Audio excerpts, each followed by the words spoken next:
ജാർഖണ്ഡിൽ രാഷ്ട്രീയ അട്ടിമറിക്ക് ബിജെപിയുടെ നീക്കം. മുഖ്യമന്ത്രി ഹേമന്ത് സോറന്റെ വിശ്വസ്തനും മുൻ മുഖ്യമന്ത്രിയുമായ ചമ്പൈ സോറൻ ബിജെപിയിലേക്ക് എന്ന സൂചന. ചമ്പൈ സോറന്റെ എക്സ് അക്കൗണ്ടിൽ നിന്ന് JMM എന്നുള്ളത് നീക്കം ചെയ്തു.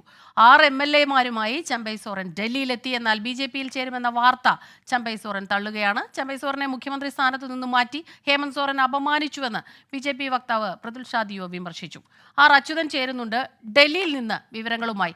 അച്യുതൻ, ഹേമന്ത് സോറൻ വീണ്ടും മുഖ്യമന്ത്രി സ്ഥാനത്തേക്ക് എത്തിയപ്പോൾ മുതൽ ഈ അതൃപ്തി ഉണ്ടായിരുന്നതാണ്. പക്ഷേ ഈ വാർത്തകൾ തള്ളുന്നു. BJP-യിലേക്കെന്നുള്ള വാർത്തയെല്ലാം തള്ളുമ്പോഴും എക്സ് അക്കൗണ്ടിൽ നിന്ന് JMM എന്നുള്ളത് പിൻവലിച്ചു എന്ന് പറയുമ്പോൾ ഏറ്റവും പ്രധാനപ്പെട്ട ഒരു കാര്യമായി മാറുന്നു, അതല്ലേ?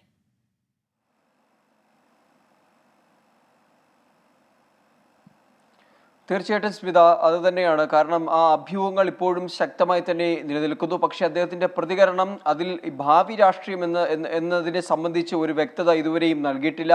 ഇപ്പോൾ താൻ എവിടെയാണോ അവിടെ തന്നെയാണ് എന്നുള്ളതാണ് നിലവിലെ ഒരു സാഹചര്യത്തിൽ അദ്ദേഹം പ്രതികരിക്കുന്നത്. എന്നാൽ ഭാവി രാഷ്ട്രീയം സംബന്ധിച്ചുള്ള കാര്യങ്ങളിൽ അദ്ദേഹം തന്നെ വ്യക്തത ഇതുവരെയും വരുത്തിയിട്ടില്ല. ഈ ഖനന അഴിമതി കേസിൽ ഹേമന്ത് സോറിനെ ED അറസ്റ്റ് ചെയ്തതിന് പിന്നാലെയാണ് ഈ ജാർഖണ്ഡിൽ ഒരു രാഷ്ട്രീയ നീക്കങ്ങൾ അന്ന് ഉടലെടുക്കുന്നത്. കൽപ്പന സോറിന്റെ പേര് അന്ന് മുഖ്യമന്ത്രി സ്ഥാനത്തേക്ക് ഉയർന്നു കേട്ടെങ്കിലും ചെമ്പൈ സോറിനെ തന്നെ മുഖ്യമന്ത്രി സ്ഥാനത്തേക്ക് കൊണ്ടുവരികയായിരുന്നു. അദ്ദേഹത്തെ അന്ന് പരിഗണിക്കുന്നതിന് നിരവധി കാരണങ്ങൾ ഉണ്ടായിരുന്നു. അടിത്തട്ടിൽ ആളുകളുമായി ബന്ധം പുലർത്തുന്ന ഒരു നേതാവാണ്. പല മേഖലകളിൽ മണ്ഡലങ്ങളിലേക്ക് തന്നെ സ്വാധീനമുള്ള ഒരു നേതാവാണ്. അങ്ങനെയെല്ലാ പരിഗണനകളിലാണ് അദ്ദേഹം മുഖ്യമന്ത്രി സ്ഥാനത്തേക്ക് വരുന്നത്. എന്നാൽ ജയിൽ മോചിതനായ ഹേമന്ത് സോറൻ വീണ്ടും ആ സ്ഥാനത്തേക്ക് തുടർന്ന് തിരിച്ചു വരികയും ഈ ചമ്പൈ സോറിനെ മന്ത്രിസ്ഥാനം നൽകി തൃപ്തിപ്പെടുത്തുകയുമാണ് ഉണ്ടായത്. പക്ഷേ ഇതിൽ അദ്ദേഹത്തിന് കടുത്ത അതൃപ്തി ഉള്ളതായാണ് ചെമ്പൈ സോറിന്റെ അനുയായികൾ വ്യക്തമാക്കുന്നത്.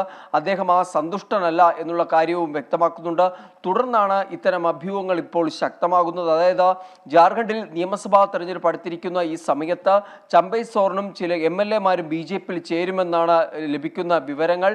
അതിൻ്റെ നീക്കങ്ങൾ അണിയറയിൽ നടക്കുന്നതായാണ് പല രാഷ്ട്രീയ വൃത്തങ്ങളും ഇപ്പോൾ സൂചിപ്പിക്കുന്നത്. BJP എന്നാൽ ഒരു എതിർപ്പും അക്കാര്യത്തിൽ അറിയിച്ചിട്ടില്ല. നേരത്തെ അസം മുഖ്യമന്ത്രി ഹിമന്ത ബിശ്വ ശർമ്മയും അദ്ദേഹത്തെ പ്രകീർത്തിച്ച് രംഗത്തെത്തിയിരുന്നു. അതായത് ചമ്പൈ സോറിന്റെ പ്രവർത്തനങ്ങൾ അത് ജാർഖണ്ഡിനെ മെച്ചപ്പെടുത്തുന്ന നിലയിലേക്ക് മാറി എന്നതടക്കമുള്ള പ്രതികരണങ്ങൾ BJP നേതാക്കൾ നടത്തിയിട്ടുണ്ട്. ഇന്നും BJP വക്താവ് പ്രതുൽ ഷാ പറഞ്ഞത് അദ്ദേഹം പലയിടങ്ങളിൽ അദ്ദേഹത്തിൻ്റെ മണ്ഡലമായിരുന്നാലും അവിടെയെല്ലാം നല്ല പ്രവർത്തനങ്ങൾ കാഴ്ചവെച്ച ഒരു മുതിർന്ന നേതാവാണെന്ന നിലയിലാണ്. അദ്ദേഹത്തെ പാർട്ടിയിൽ ചേരുന്നതുമായി ബന്ധപ്പെട്ട തീരുമാനം കേന്ദ്ര നേതൃത്വം സ്വീകരിക്കുമെന്നും അറിയിക്കുന്നുണ്ട്. അപ്പോൾ BJP ആ വാതിൽ തുറന്നിടുകയാണ്. ഇനി തീരുമാനം അത് ചമ്പൈ സോറിൻ്റെതാണ്. പക്ഷെ അദ്ദേഹം പ്രതികരിച്ചിരിക്കുന്നത് ചില വ്യക്തിപരമായ ആവശ്യങ്ങൾക്കാണ് ഡൽഹിയിൽ വന്നത്. ഇപ്പോൾ എവിടെയാണോ ഉള്ളത് അവിടെ തന്നെ തുടരുന്നു എന്നുള്ള തരത്തിലാണ്. പക്ഷെ ഭാവി രാഷ്ട്രീയം സംബന്ധിച്ചുള്ള ചോദ്യം അതവിടെ പ്രസക്തമായി തന്നെ നിലകൊള്ളുന്നു. അതിൽ ഇതുവരെയും ഒരു വിശദീകരണം ചമ്പൈ സോറൻ നൽകിയിട്ടില്ല എന്നുള്ളതാണ് വസ്തുത. സ്മിത, ജാർഖണ്ഡ് രാഷ്ട്രീയത്തിൽ വലിയ പ്രതിസന്ധി ഉണ്ടാക്കുന്നുണ്ട് ഈ വാർത്ത. അച്യുതനാണ് ഡൽഹിയിൽ നിന്ന് വിവരങ്ങളുമായി നമുക്കൊപ്പം ചേർന്നത്.